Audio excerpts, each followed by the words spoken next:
Hello everyone, আসসালামু আলাইকুম। আশা করি সবাই ভালো আছেন। তো আপনাদের দোয়ায় আমিও ভালো আছি। তো আজকে চলে এসেছি বরাবর একটা ভিডিও নিয়ে। তো আজকের ভিডিওটা হচ্ছে আমাদের 1নং আমল্লাপুর ইউনিয়নের বাসিন্দাদের জন্য। তো যারাই এতদিন দীর্ঘ 15 বছর আমাদের এই রাস্তা নিয়ে আমরা দুর্ভোগে ভুগছি, তাদের জন্য একটি সুখবর।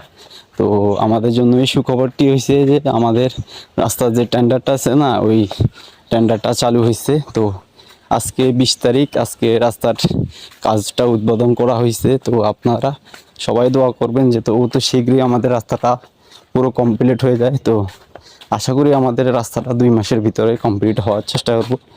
আর এই ভিডিওটার উদ্দেশ্য হচ্ছে যে পুরানো অনেক দিনের স্মৃতি আর কি, যে ভাঙা রাস্তা দিয়ে আমরা চলাফেরা করছি সেটা নতুন হতে যাইতেছে আর কি। তো আশা করি মানে একটা আক্ষেপ থাকবে যে আমরা নতুন রাস্তায় কবে চড়বো, যাইতে পারবো, সেটাই আপনাদের মাঝে।